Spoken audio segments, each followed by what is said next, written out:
proposed to expand also Jan Aushadhi Kendra scheme to all districts, offering 2,000 medicines and 300 surgicals by 2024. I have provided for the health sector about 69,000 crores, that is inclusive of 6,400 crores for Prime Minister Jan Arogya Yojana. So now the important point on sanitation. Our government is committed to ODF Plus. We know ODF is already there, launched, successfully sort of covered, saturation reached. But our government is committed to ODF Plus in order to sustain ODF behavior, because it has a lot of impact. If behavioral patterns don't remain consistent, it can have a negative bearing. So our government is committed to ODF Plus in order to sustain ODF behavior and to ensure that no one is left behind. Now, more needs to be done towards liquid and grey water management. Focus would also be on solid waste collection, source segregation and processing. The total allocation for Swachh Bharat mission is about 12,300 crores for this year, 2020-21. Aiming to provide piped water supply to all households, Prime Minister announced from the Red Fort the Jal Jeevan mission. Our government has approved 3.6 lakh crore for this mission. 3.60 lakh crore for this mission is being approved. This scheme also places emphasis on augmenting local water resources, recharging existing sources, and will promote water harvesting and desalination. Cities over 1 million population will be encouraged to meet this objective during the current year itself.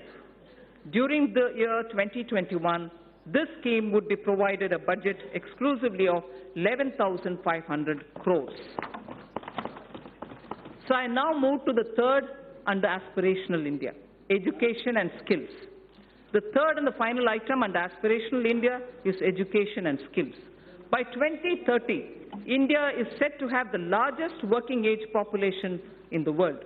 Not only do they need literacy, but they need both job and life skills.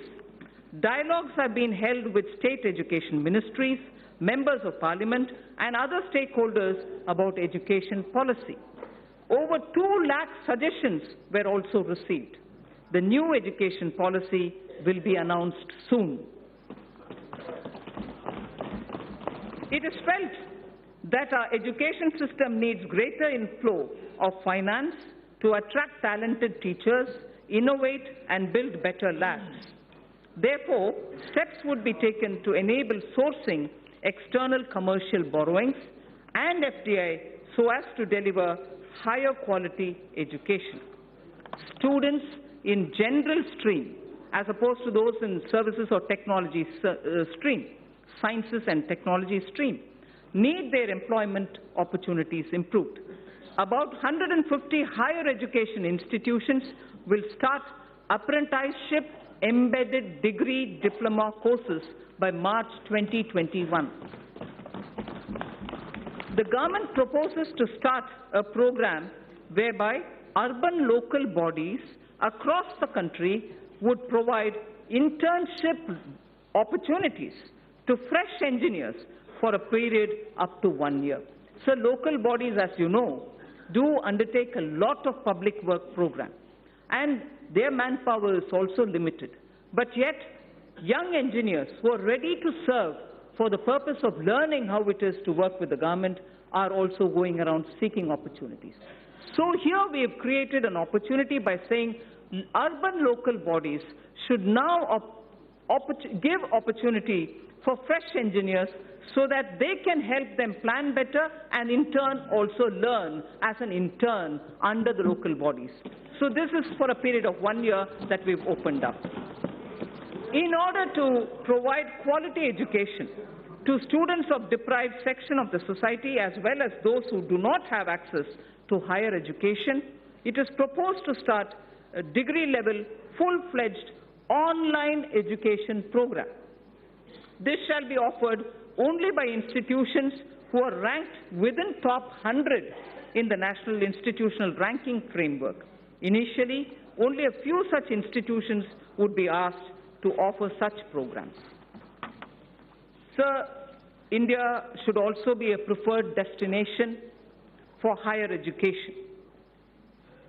Hence, under its Study in India program, an IND-SAT exam is proposed to be held in Asian and African countries.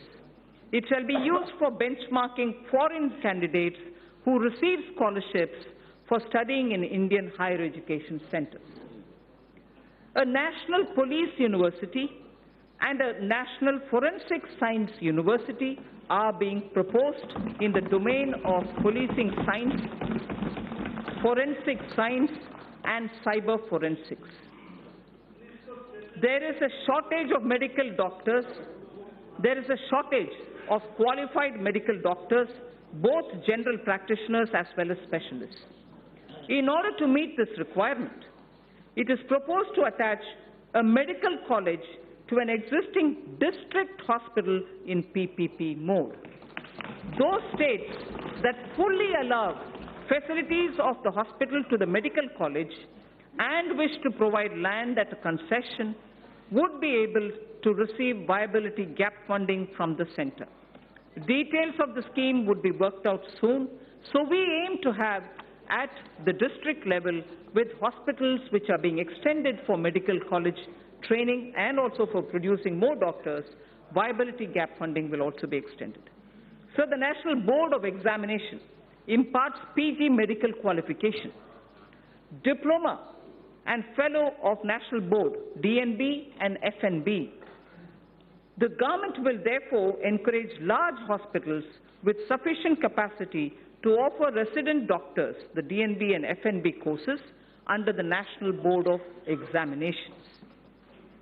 There exists a huge demand for teachers, nurses, paramedical staff, and caregivers all abroad. There exists a huge demand abroad for teachers, nurses, paramedical staff, and caregivers. However, their skill sets many a time do not match the employer's standards and therefore need to be improved. I propose that a special bridge course be designed by the Ministries of Health, Skill Development, together with professional bodies to bring in equivalence. Language requirements of various countries need also to be included. All these should be achieved through a special training package. Our government proposes to provide about 99,000 crores for education sector in 2021 and about 3,000 crores for skill development. So I move to the second theme, economic development. Aspirational India, economic development and caring society. I'm now talking on economic development. And in economic development, industry, commerce, and investment are the ones which come first in our.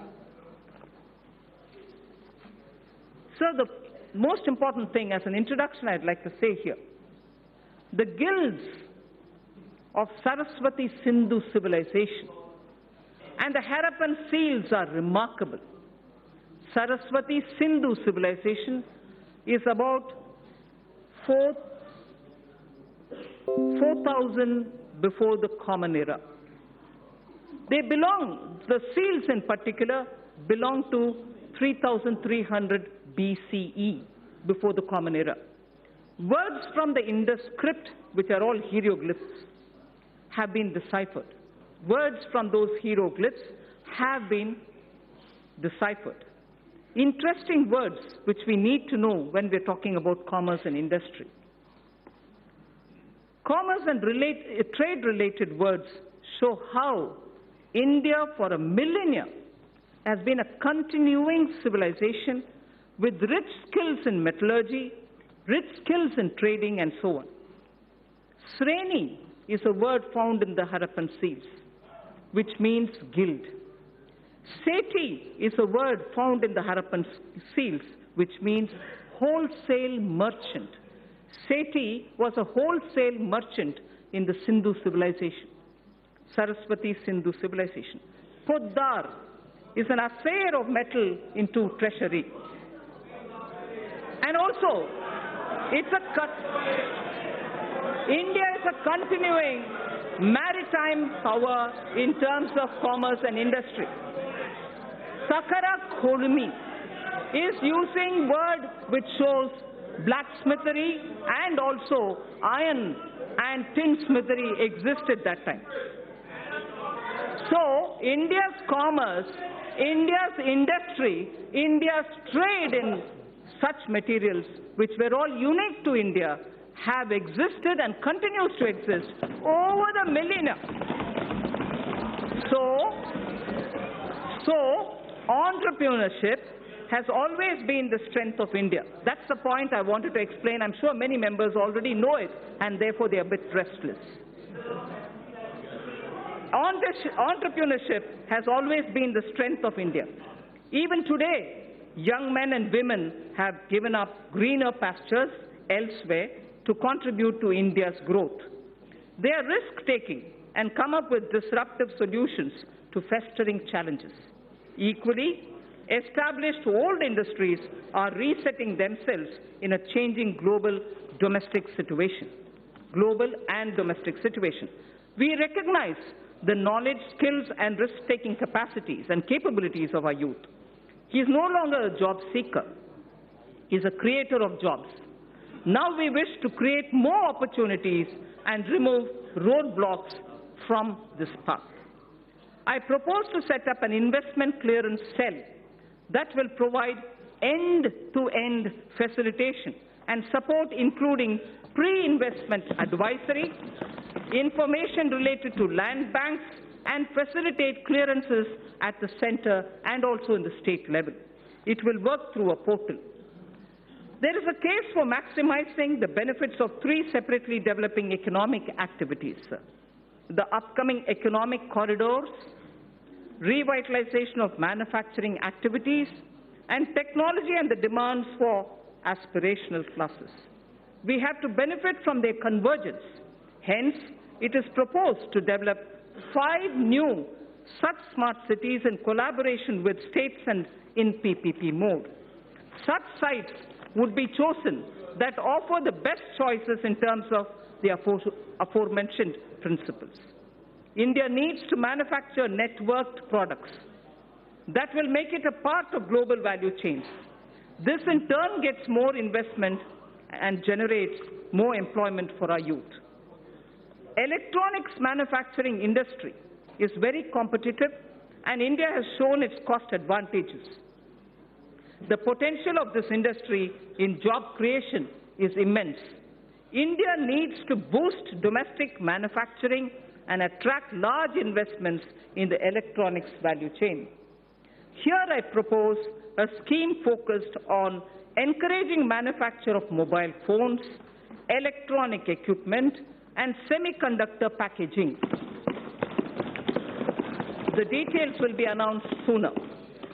With suitable modifications, this scheme can be adapted for manufacturing of medical devices too.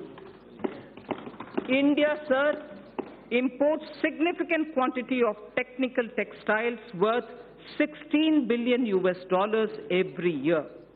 To reverse this trend and to position India as a global leader in technical textiles, a national technical textiles mission is proposed with a 4-year implementation period from 2020-21 to 23-24 at an estimated outlay of 1,480 crores. Honorable Speaker, sir,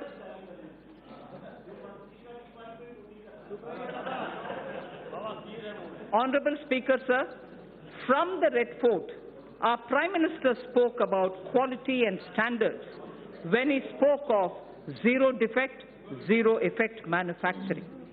In September last year, I had called for a time-bound adoption by industry of all necessary mandatory technical standards and their effective enforcement. All ministries during the course of this year would be issuing quality standard order. So to achieve higher export credit disbursement, a new scheme, NIRVIC, is being launched, which provides for higher insurance cover, reduction in premium for small exporters, and simplified procedure for claim settlements. It is proposed to digitally refund to exporters. That was NIRVIC. I'm coming to a different point now.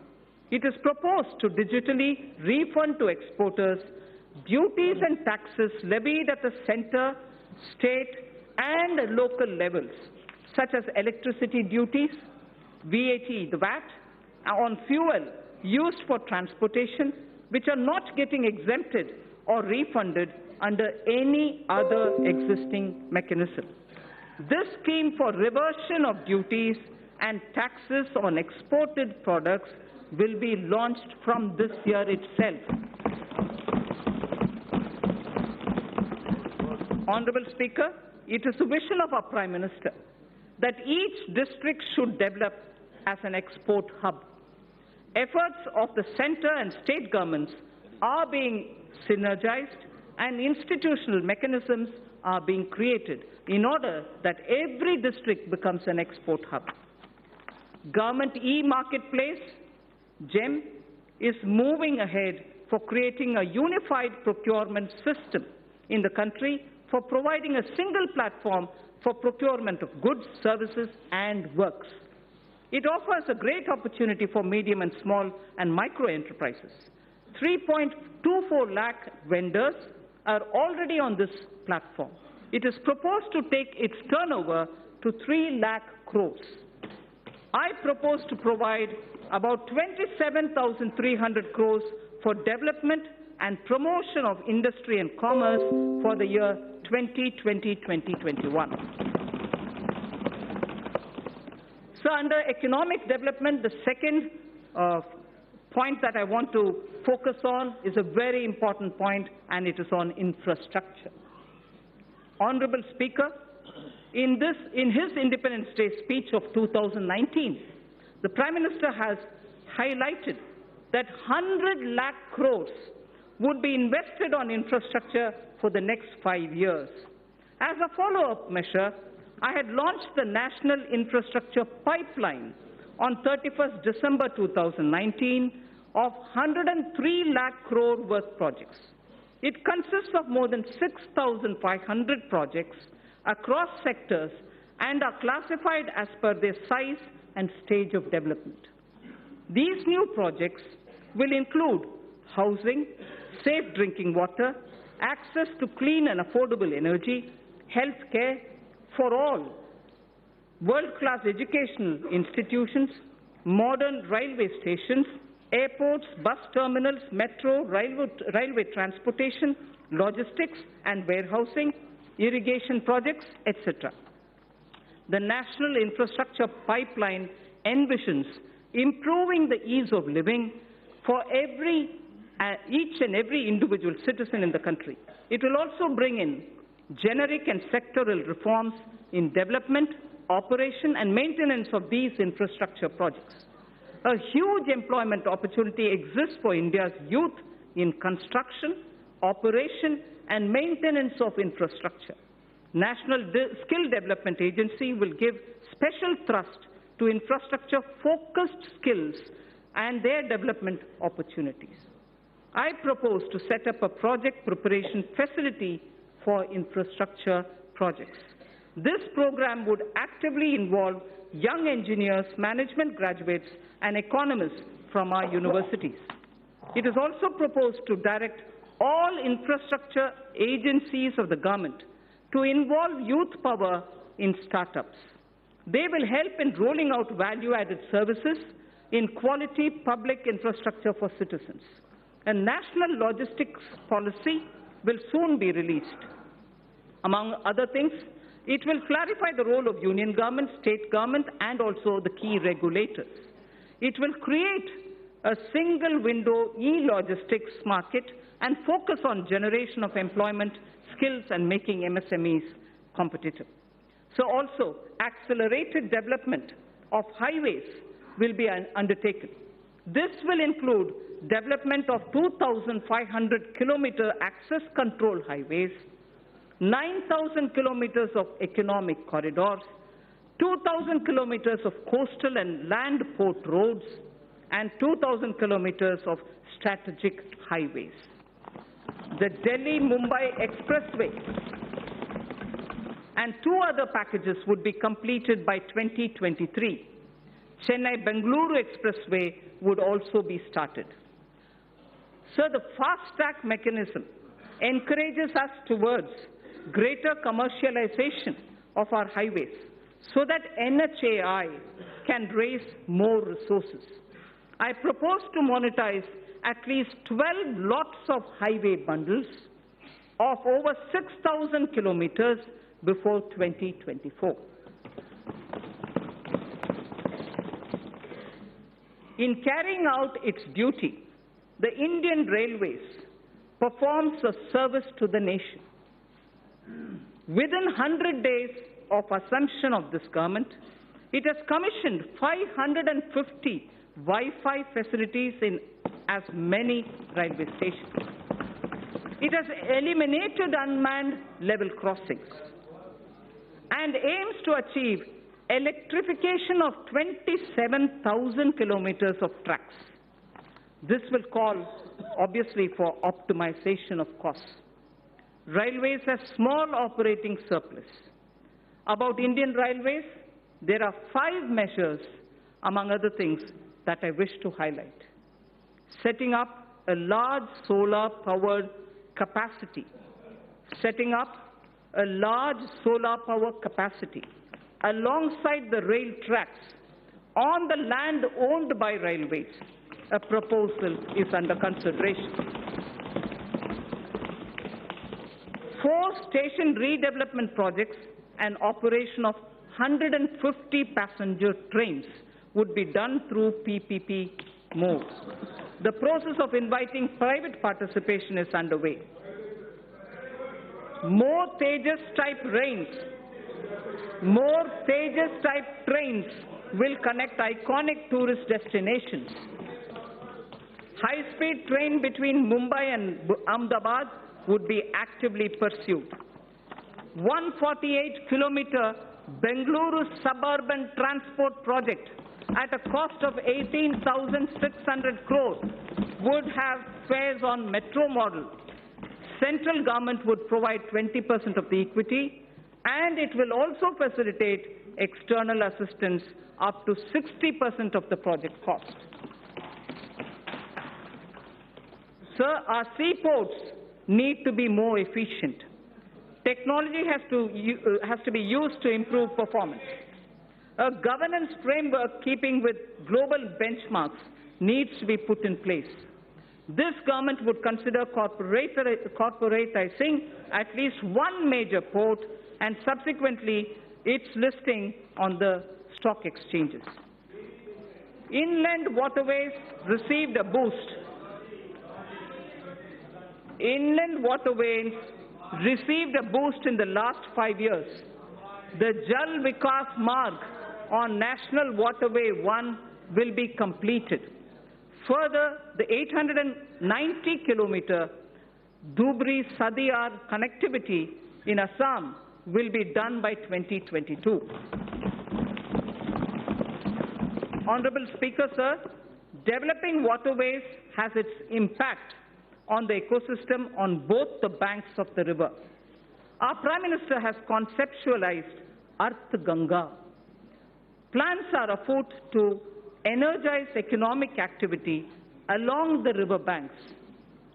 Air traffic has been growing rapidly in the country as compared to global average. 100 more airports would be developed by 2024 to support the Udaan scheme. It is expected that the air fleet number shall go up from the present 600 to 1,200 during this time itself. I propose to provide 1.7 lakh crores for transport infrastructure in 2021. So taking electricity to every household has been a major achievement of this government. However, the distribution sector, particularly the DISCOMs, are under financial stress. The ministry intends to promote smart metering. I urge all the states and union territories to replace conventional energy meters by prepaid smart meters in the next 3 years. Also, this would give consumers the freedom to choose the supplier and the rate as per their requirements. So this is a very important step in reaching electricity to all people. This would give consumers, the prepaid meters, the smart meters, would give consumers the freedom to choose the supplier and the rate as per their requirements. Further measure to reform DISCOMs would be taken. I propose to provide 22,000 crores to power and renewable energy sector for the year 2020-21. So now I come to oil and natural gas. In the upstream sector, oil and gas, the open acreage licensing policy, OALP, is a success, having awarded 137,000 square kilometers for exploration to private sector and to the CPSCs. City gas distribution rights are also awarded. Further, it is proposed to expand the national gas grid from the present 16,200 kilometers. At the moment, it is 16,200 kilometers only. We propose to expand it to reach 27,000 kilometers. To deepen the gas markets in India, further reforms will be undertaken to facilitate transparent price discovery and also ease of transactions. So I come to talking about the new economy now. The new economy is based on innovations that disrupt established business models.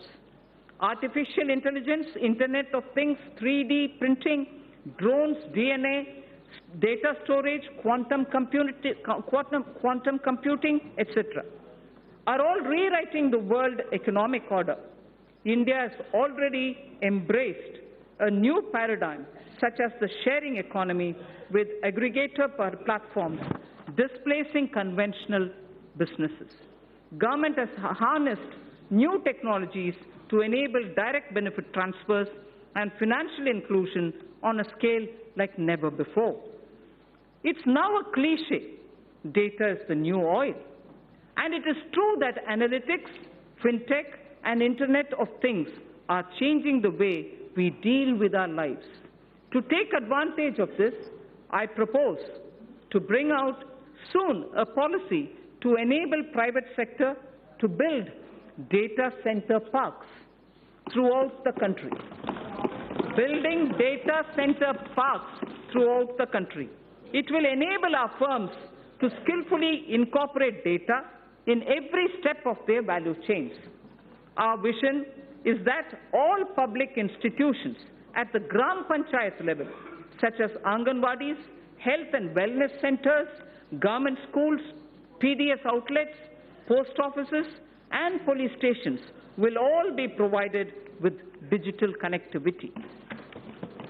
So, the fiber to home FTTH connections through BharatNet will link 100,000 Gram Panchayats this year itself. 1 lakh Gram Panchayats this year itself will be connected to the optical fiber FTTH program. It is proposed, therefore, to provide 6,000 crores to BharatNet program 2020-21. We need to expand the base for knowledge-driven enterprises. Intellectual property creation and protection will play an important role. Several measures are proposed in this regard, which will benefit the startups. A digital platform would be promoted that would facilitate seamless application and capture IPRs. Also, in an institute of excellence, a center would be established that would work on the complexity and innovation in the field of intellectual property. Honorable Speaker, sir, knowledge translation clusters would be set up across the different technology sectors, including new and emerging sectors, for designing, fabrication, and validation of proof of concept, and further scaling up technology clusters, harboring such test beds and small-scale manufacturing facilities would be established. Mapping of India's genetic landscape is critical for next-generation medicine, agriculture, and for biodiversity management. To support this development, we will initiate 2 national-level science schemes to create a comprehensive database. The government proposes to provide early life funding, including seed fund, to support ideation and development of early-stage startups. So critical to our quantum technology. Quantum technology is opening up new frontiers in computing, communications, cybersecurity, with widespread applications. It is expected that a lot of commercial applications would emerge from theoretical is the line from which are developing, which was said by a saint poet, a woman to provide called an Avaya. outlay of 8,000 crores over a period of 5 years for the national mission on quantum technologies and applications. India would probably be the 3rd biggest and pioneering nation if we are able to break into this technology of quantum technology related to computing and other applications. Sir, I come to the 3rd theme, the last theme in my part A, after which, of course, I will speak of a few others. Caring society. In our 3rd theme, we focus on women and child, social welfare, culture and tourism, and also on environment and climate change. Women and child and social welfare, sir.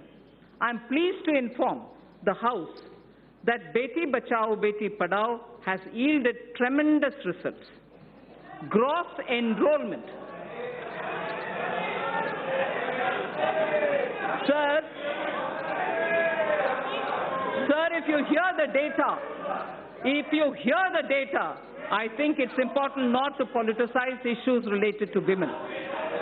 Beti Bachao, Beti Padhao has yielded tremendous results. Gross enrollment ratio of girls across all levels of education is now higher than boys. At elementary level, it is 94.32% as against 89.28 for boys. At secondary level, it is 81.32% as compared to 78% for boys. At higher secondary level, girls have achieved a level of 59.70 compared to only 57.54% for boys.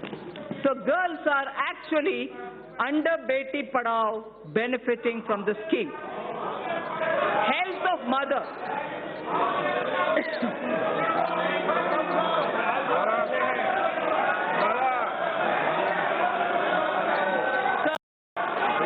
Health of mother and child are correlated closely. Nutrition is a critical component of health. To improve nutritional status of children 0 to 6 years, adolescent girls, pregnant women, and lactating mothers, our Prime Minister launched a Poshan Abhiyan in 2017-18. More than 6 lakhs Anganwadi workers are equipped with smartphones to upload the nutritional status of more than 10 crore households. Sir, Honorable Speaker, sir, for the benefit of those who may not have heard this line, because it's very important, I'd like to repeat it. To improve the national nutritional status of children in 0 to 6 years of age, adolescent girls, pregnant women, and lactating mothers, our Prime Minister launched a Poshan Abhiyan in 2017-18. More than 6 lakh Anganwadi workers are equipped with smartphones to upload the nutritional status of more than 10 crore households. The scale of this development is unprecedented. So the next is, women's age of marriage was increased from 15 years to 18 years in 1978 by amending erstwhile Sharda Act of 1929. As India progresses further, opportunities open up for women to pursue higher education and careers. There are imperatives of lowering MMR, maternal mortality rate, as well as improvement of nutrition levels. Entire issue about age of girl entering motherhood needs also to be seen in this light. I propose to appoint a task force that will present its recommendations in 6 months' time. I propose to provide 35,600 crores for nutrition-related programs for the financial year 2020-2021. So in continuing with our government's commitment to welfare of women, this budget provides for about 28,600 crores for programs that are specific to women. Our government is determined that there shall be no manual cleaning of sewer systems or septic tanks. Suitable technologies for such tasks have been identified by the Ministry of Housing and Urban Affairs. The ministry is working with urban local bodies for the adoption of these technologies. We will now take this to its logical conclusion. We will now take it एक minute बंद to मैं सभी माननीय सदस्यों से आग्रह करूंगा आपको बजट पर पर्याप्त समय और पर्याप्त अवसर दूंगा उस समय आप बोलना और दादा विशेष रूप से आपको बोलने की परमिशन दूंगा Thank you, sir. No Thank you, Speaker, sir. We will now take this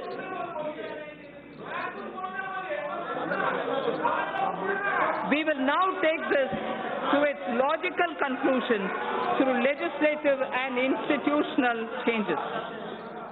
Financial support for wider acceptance of such technologies will be provided.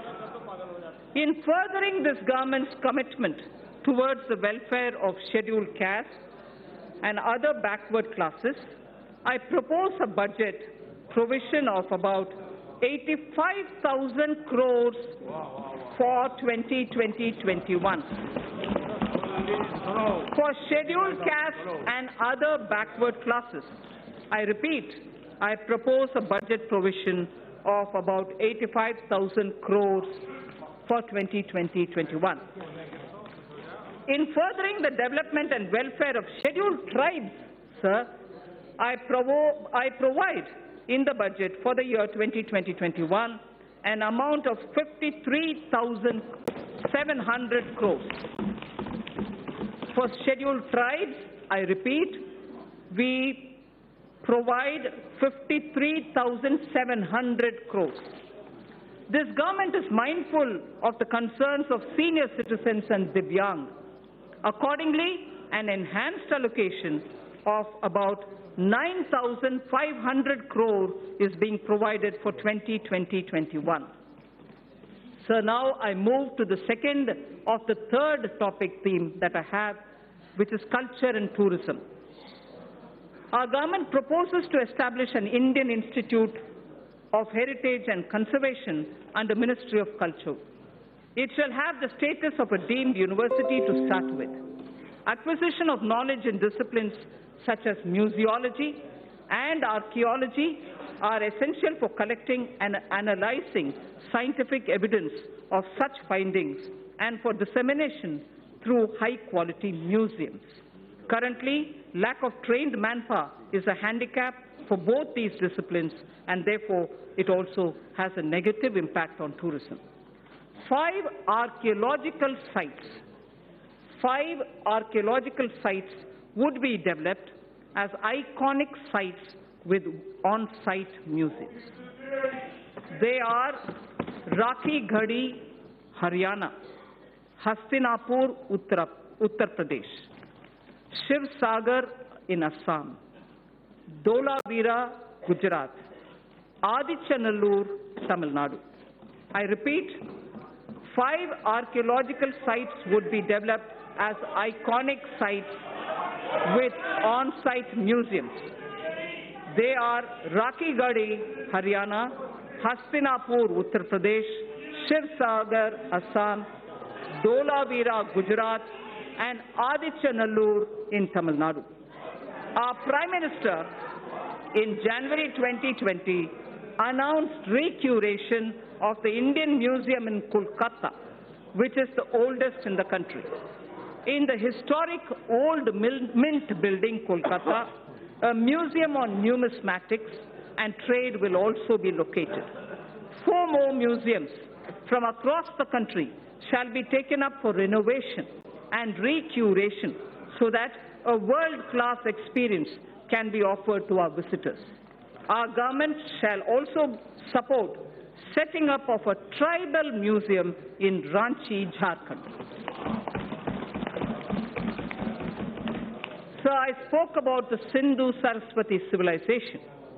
A maritime museum would be set up at Lothal, the Harappan Age maritime site near Ahmedabad, by the Ministry of Shipping.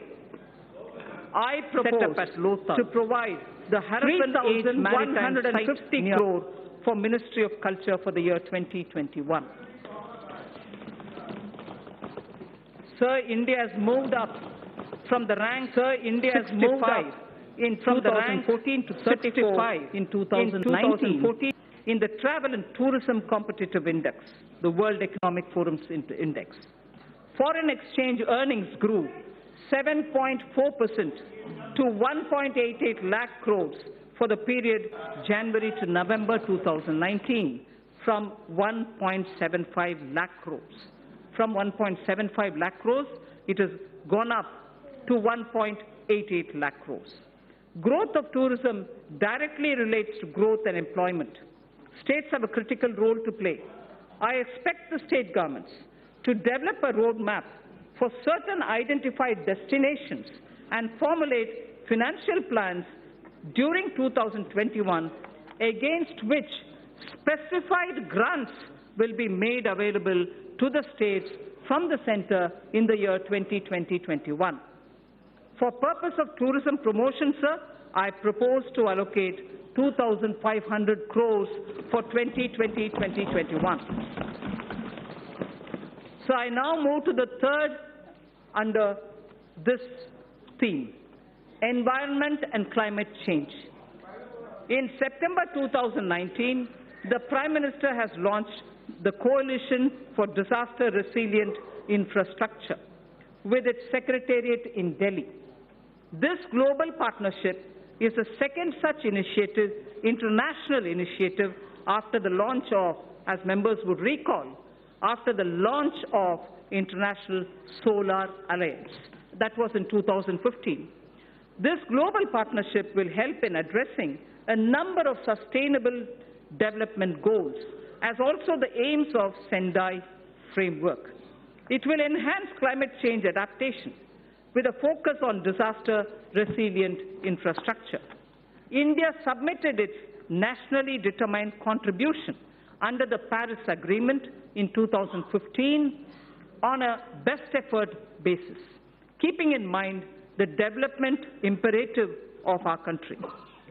Its implementation effectively begins from 1st January 2021.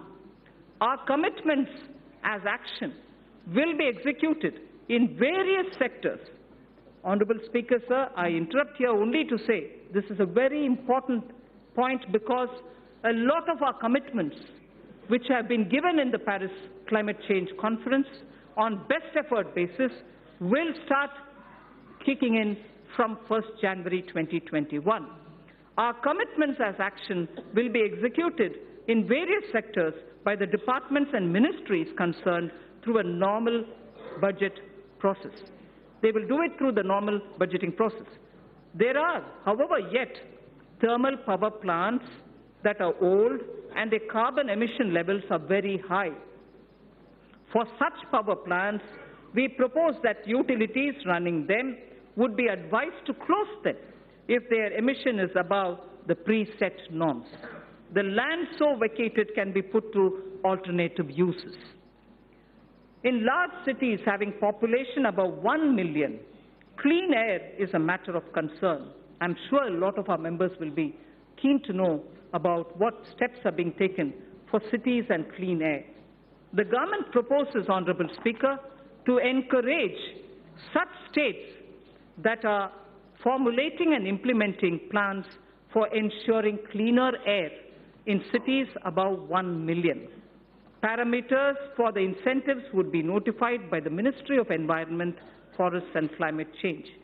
Allocation for this purpose is 4,400 crores for 2020-2021. So there is something which, before I move to talking about governance, because the three themes that I put before the members is coming to a close, I fall back on the wise words of Thiruvalluvar. And this, it's very important, sir. We have heard several words of wisdom from Thiruvalluvar. Thiruvalluvar has spoken about what a good country is. What a good country is actually got to be like. And what makes up for jewels of a good country. I first read it in Tamil, then I'll give you the meaning. Pini inmai, selvam, vilai inbam, emam. Pini inmai, selvam, vilai inbam, emam. Ani enba, nattin vaindu. Ani enba, nattiv vaindu.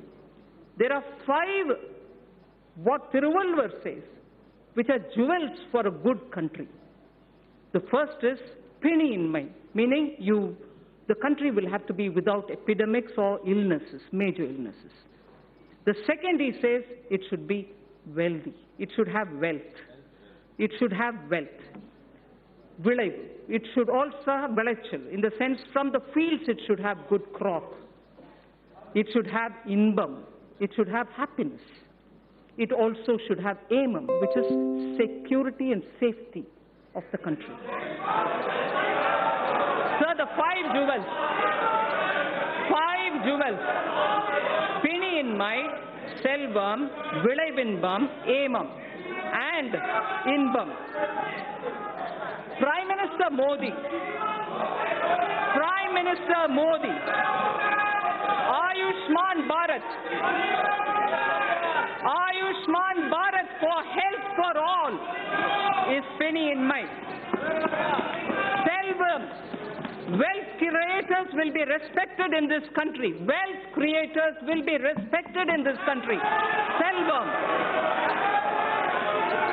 Vilaichal, having good crops, farmer PM Kisan, doubling of income, use of fertilizers and proper growth leads to surplus in horticulture, surplus in Silhan, surplus now, probably also in Dalhan. So the Prime Minister's program at health, at creating and giving respect for wealth creators and improving agricultural output and looking at ease of living, bringing happiness to people, and above all, the fifth, emam, this country's national security. You have enough proof to say national security is the top priority of this government.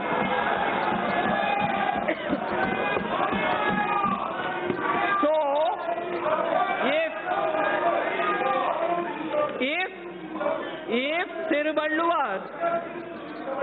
if Thiruvalluvar, आपको कुछ होना चाहिए, तमिल में पढ़ा है, बैठ जाइए. That's right, sir.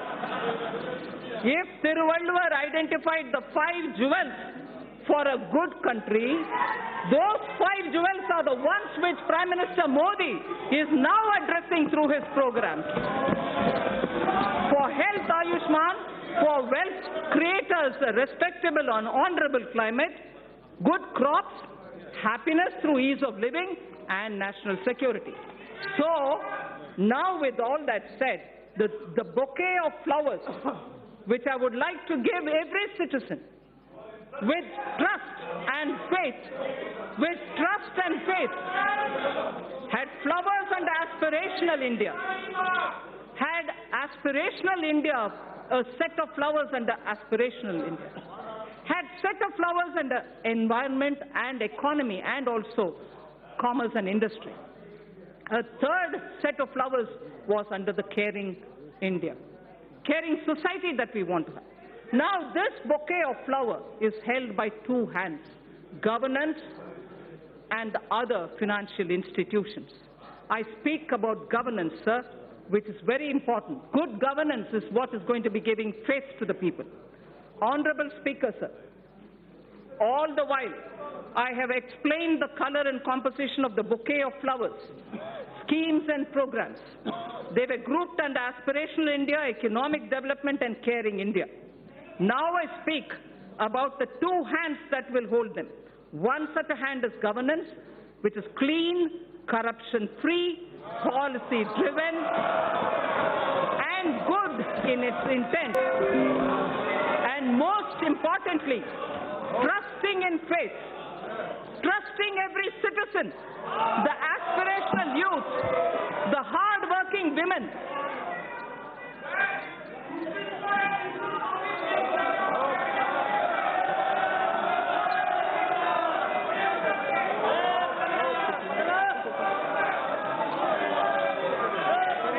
Honorable Speaker, sir, trusting every citizen, I repeat, trusting every citizen, the aspirational youth, the hard-working women, the risk-taking entrepreneur, the ever-hopeful and untiring farmer, or the wise and old senior citizen. Many among them are taxpayers. Others may not be taxpayers now. Our Prime Minister has laid before us ease of living as a goal to be achieved on behalf of all citizens. An important aspect of both ease of living and ease of doing business is fairness, efficiency of tax administration. We wish to enshrine, this is important, Honorable Speaker. This is important, sir. Money being allocated to various programs is finance of this country. This is very important, sir. Businesses should have the confidence that things are being fair and the efficiency of the tax administration. We wish to enshrine in the statutes a taxpayer charter. Through this budget, a taxpayer charter is getting institutionalized into the statutes. It's going to be enshrined as a part of our laws. That's building trust. A taxpayer statutes will be a part of our, a taxpayer charter will be a part of our statutes. Our government would like to reassure taxpayers that we remain committed to taking measures so that our citizens are free from harassment of any kind. We mean it, and we are willing to put it in the law. Tax harassment cannot be tolerated when we are talking about citizens and wealth collectors. There has been a debate about building into statutes criminal liability for acts that are civil in nature. This is important, sir. There has been a debate about building into statutes criminal liability for acts that are civil in nature. Hence, for Companies Act, certain amendments are proposed to be made that will correct this. Similarly, other laws would also be examined where such provisions exist, and attempts would be made to correct them also. The government intends to introduce major reforms in recruitment to non-gazetted posts in governments and public sector banks. At present, candidates have to appear for multiple examinations conducted by multiple agencies at different points of time for similar posts. This places enormous burden on time, effort, and cost for young people. To mitigate the hardship so faced, it is proposed to set up a national recruitment agency as an independent, professional, specialist organization for conduct of computer-based online common eligibility tests for recruitment to non-gazetted posts. A test center in every district, particularly in the aspirational districts, would be set up. For the speedy disposal of commercial and other disputes, government has constituted various tribunals and specialized bodies. It is proposed to evolve a robust mechanism for appointment, including direct recruitment to these bodies, to attract best talents and professional experts. A stable and predictable business environment is a key objective of this government. There is also a strong argument for ensuring that contracts are India has a sound framework related to Contracts Act. We shall deliberate upon strengthening it. There is a growing need, sir, for Indian statistical system to meet the challenges of real-time monitoring of our increasingly complex economy. Data must have strong credibility. The proposed new national policy on official statistics would use latest technology, including artificial intelligence. It would lay down a roadmap towards modernized data collection, integrated information portal, and a timely dissemination of information thus collected. I am happy to inform that India will host G20 presidency in the year 2022. That is the year of 75th anniversary of independence of the Indian nation. During this presidency, India would be able to drive considerably the global economic and development agenda. For this historic occasion, I allocate a sum of 100 crore to begin the preparations. 100 crore rupees. Sir, Northeastern region has a very high priority in government's developmental agenda. Government is ensuring smooth access to financial assistance from multilateral and bilateral funding agencies to help introduce innovative and global best practices. Central government has effectively used an online portal to reduce gestation period of online. This has improved the flow of funds to the Northeast region.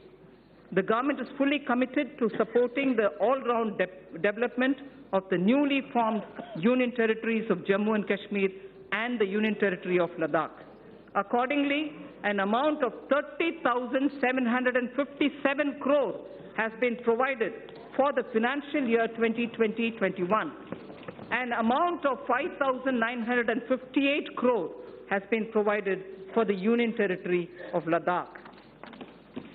So that was one hand, which is governance. Now I come to the other, which is the financial sector.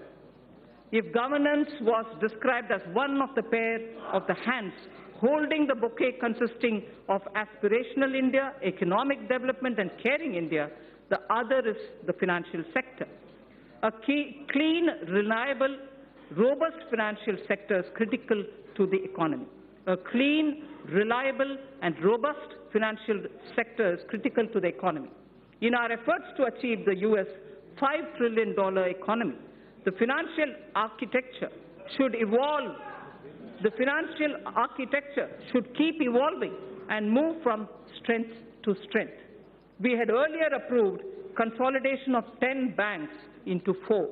In the last few years, the Government of India has infused about 3,50,000 crores by way of capital into public sector banks for both regulatory and growth purposes. Governance reforms would be carried out in these banks so that they become more competitive. A few among them will be encouraged to approach capital market to raise additional capital. Sir, I wish to inform this august House that robust mechanism is in place to monitor the health of all scheduled commercial banks and that depositors' money is absolutely safe. I wish to underline this point, sir, that this August India has a sound framework, that robust mechanism for this historic occasion to monitor the health of all scheduled commercial banks and that depositors' money is absolutely safe. Further, in our efforts to achieve the U.S. the Deposit Insurance and Credit Guarantee Corporation has been permitted to increase deposit insurance coverage for a depositor, which is now standing at 1 lakh of rupees to 5 lakh per depositor. Sir, the insurance cover for a depositor is at 1 lakh now. Now we are raising it to 5 lakhs for each depositor. Sir, to strengthen the cooperative banks, amendments to the Banking Regulation Act for increasing professionalism, for enabling access to capital, and improving governance and oversight for sound banking through the RBI.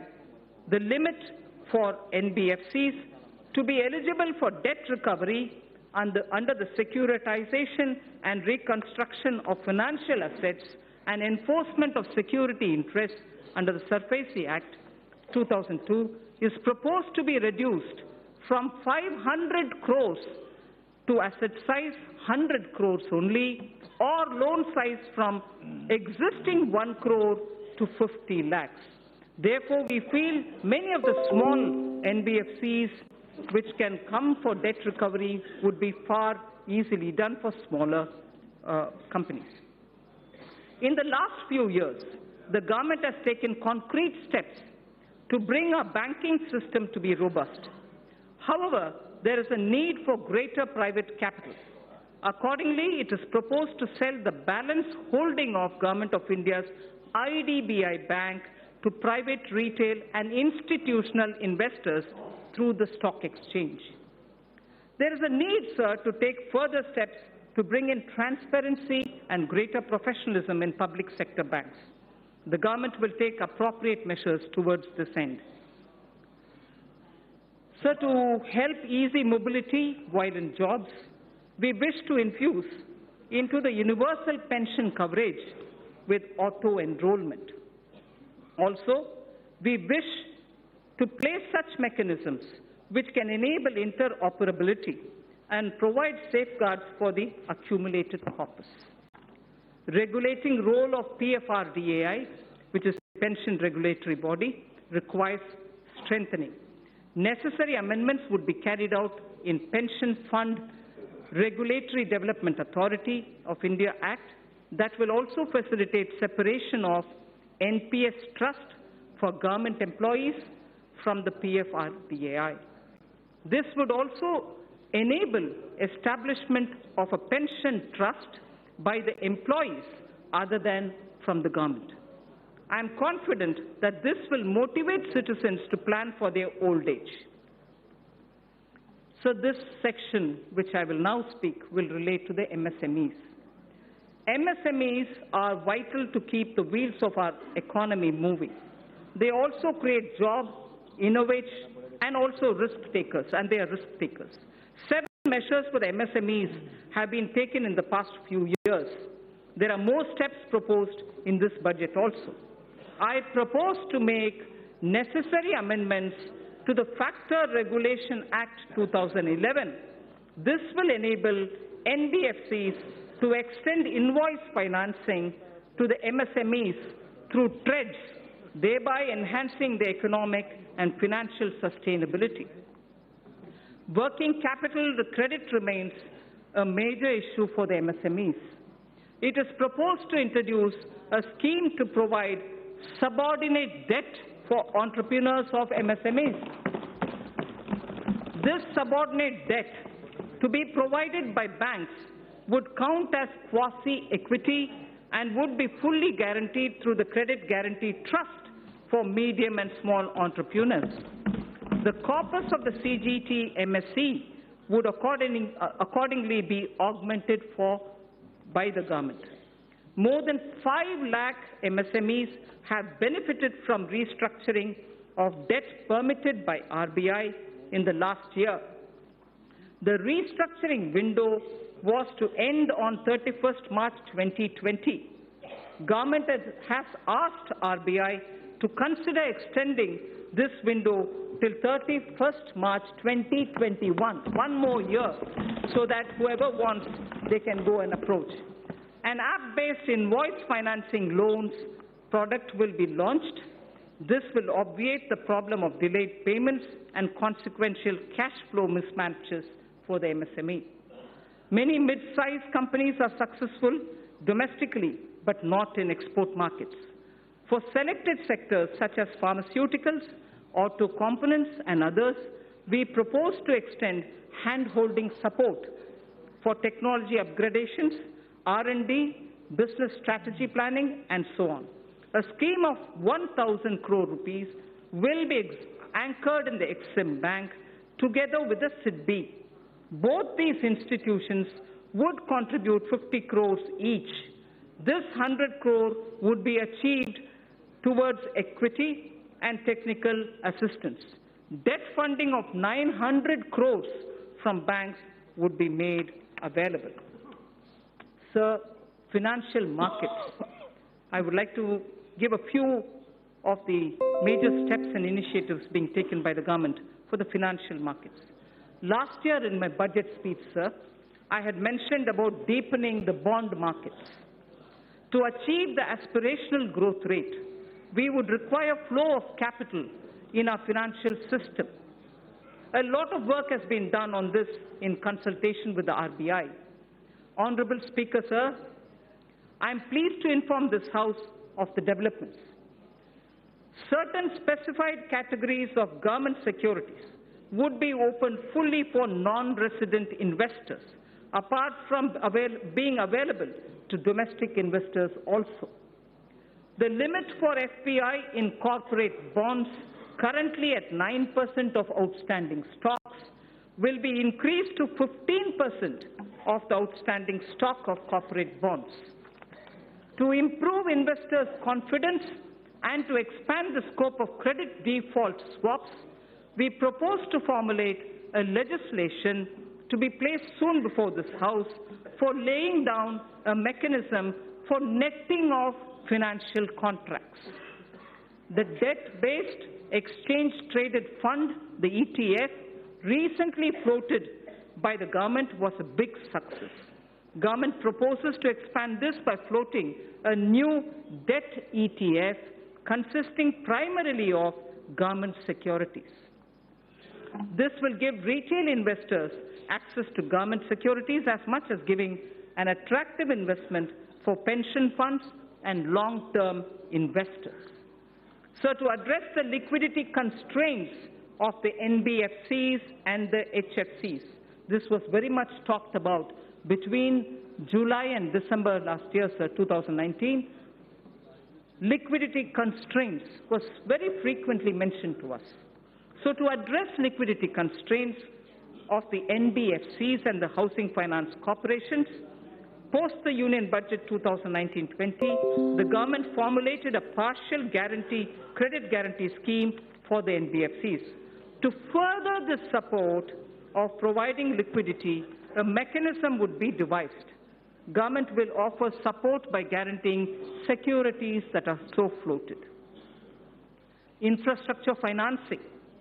Government's commitment for investment in infrastructure was reiterated when 103 lakh crore national infrastructure pipeline products were announced. I would also like to inform that about 22,000 crores of rupees has already been provided as support for infrastructure pipeline. On December 31st, if honorable members would recall, the national pipeline consisting of more than 6,500 projects were announced. 22,000 crore has already been provided as support to infrastructure pipeline. This would cater for equity support to infrastructure finance companies such as the IIFCL and a subsidiary which is of NIIF. So two institutions, IIFCL and the subsidiary of NIIF, take it. They would leverage it as permissible to create financing pipeline of more than 1 lakh crores. This would create a major source of long-term debt financing for infrastructure projects and fulfill a long-awaited requirement. So, the IFSC, GIFT City, has the potential to become a center of international finance as well as a center for high-end data processing. GIFT IFSC has an approved free trade zone for housing vaults. It already has 19 insurance entities, 40 banking entities. It has also provided for setting up of precious metals, testing laboratories for them, and refining facilities also. With the approval of the regulator, GIFT City would now set up an international bullion exchange in GIFT City IFSC as an additional option for trade by global market participants. This will enable India to enhance its position worldwide, create jobs in India, and will lead to better price discovery of gold. Sir, in the recent years, there has been a surge in trading volumes of Indian rupee in the offshore financial centers. The government and the RBI has taken various measures to permit rupee derivatives to be traded in the International Financial Services Center at GIFT City, Gujarat. So just a very quick word on disinvestment. Listing of companies on companies' stock exchanges brings discipline, and it disciplines the company and provides access to financial markets and unlocks its value. It also gives opportunity for retail investors to participate in the wealth so created. The government now proposes to sell a part of its holding in the LIC by way of initial public offer. Initial public offer. Sir, fiscal management. The 15th Finance Commission. The 15th Finance Commission has given its first report pertaining to financial year 2020-2021. In the spirit of cooperative federalism, I am pleased to announce that we have in substantial measure accepted the recommendations of the Commission. The Commission would submit its final report to the President during the latter part of the year for 5 years beginning 2021-22. It is decided to transfer to the GST Compensation Fund balances due out of the collection of the years 2016-17 and 17-18 in 2 installments. Hereinafter, transfers to the fund would be limited only to the collection by way of GST compensation cess. A fundamental overhaul of centrally sponsored schemes and central sector schemes is necessary so that we can align them with emerging social and economic needs of tomorrow and to ensure that scarce public resources are spent optimally.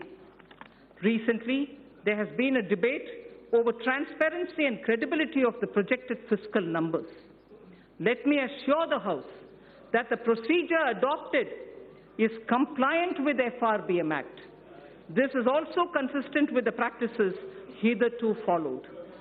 However, for greater clarity, I have enumerated those central government debt that are not part of the market borrowing and are used to fund the expenditure at the annex. I'd like to repeat this line, sir.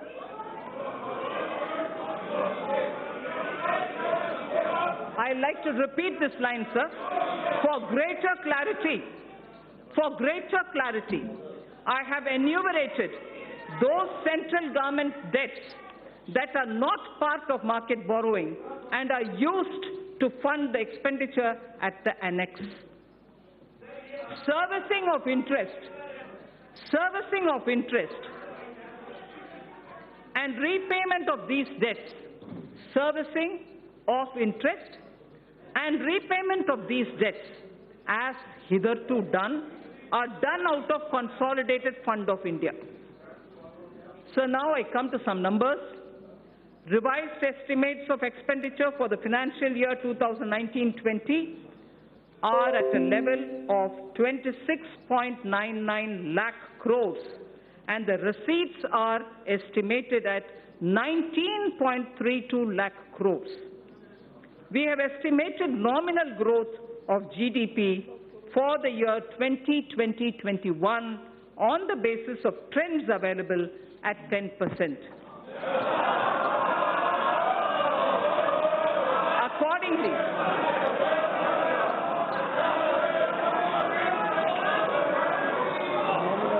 we have estimated, sir, let me finish, sir.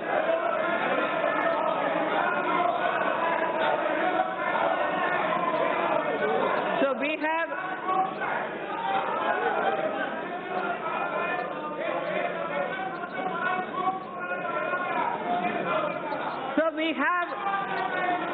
estimated the nominal growth. We have estimated the nominal growth of GDP for year 2020-21 on the basis of trends available at 10%. Accordingly, receipts for the year 2020-21 are estimated at 22.46 lakh crores. And keeping in mind commitment of the government towards various schemes and the need for improvement of the quality of life, level of expenditure has been kept at 30.42 lakh crores. Sir, during the year, government has unfailingly worked towards keeping up capital expenditure. Actually, there is substantial enhancement. All the flagship schemes of the government have been fully provided for. Details may be seen in the annexes to the printed copy of my speech. Every budget must appropriately address the issue of fiscal deficit.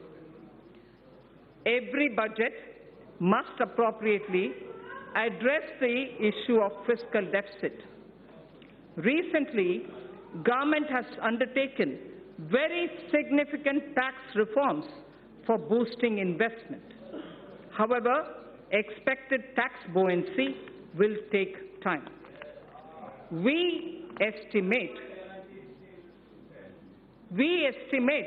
a fiscal deficit of 3.8% in RE 2019-20 and 3.5% for BE 2020-2021. This estimation is consistent with the government's abiding commitment to macroeconomic stability, and it comprises of A, 3.3 for year 2019-20 and 3 for the 2020-2021 budget estimate, and B, Section 4(2) of the FRBM Act, which provides for a trigger mechanism for a deviation from the estimated fiscal deficit on account of structural reforms in the economy with unanticipated fiscal implications. Therefore, I have taken a deviation of 0.5% consistent with the Section 4(3) of the FRBM Act, both for RE 2019-20 and BE 2020-21. Accordingly, the return path is being laid before the Parliament as a part of the medium-term fiscal policy cum strategy statement. This fiscal path commits us to the path of fiscal consolidation without compromising the needs of investment out of public funds. Accordingly, net market borrowings for the year 2019-20 would be 4.99 lakh crore, and for the year 2020-21 it would be 5.36 lakh crores. A good part, this is very important, sir, a good part of the borrowings of the financial year 2020-21 would go towards capital expenditure of the government that has been scaled up by more than 21%. As I had previously mentioned, Another about 22,000 crores have already been allocated for equity to fund certain specified infrastructure finance companies who would leverage it manifold and provide much needed long-term finance for infrastructure sector. That should spur the growth impulses in the economy. So I would now move to part B of my speech.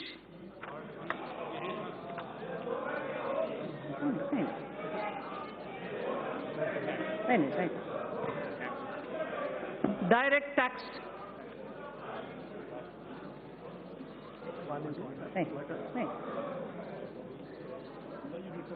No, thanks. Sir, part B of my speech starts with direct tax, sir.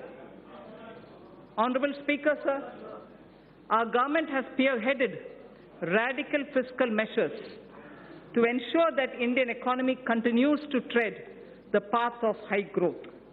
There are times when countries are competing with each other like never before to become the most attractive destination for doing business. Therefore, to make sure that India stays globally competitive and a favoured destination for investment, we took a bold historic decision of reducing the corporate tax rate for new companies in the manufacturing sector to an unprecedented level of 15%. Similarly, for the existing companies, the rate has also been brought down to 22%, which is the lowest in the world now. This will enable companies to expand their businesses and make fresh investments in the coming future. Though we will have loss of substantial revenue due to these measures in the short run, I am certain that our economy will reap huge returns on this score in due course. So one quick verse from Raghuvamsa, written by Kalidasa.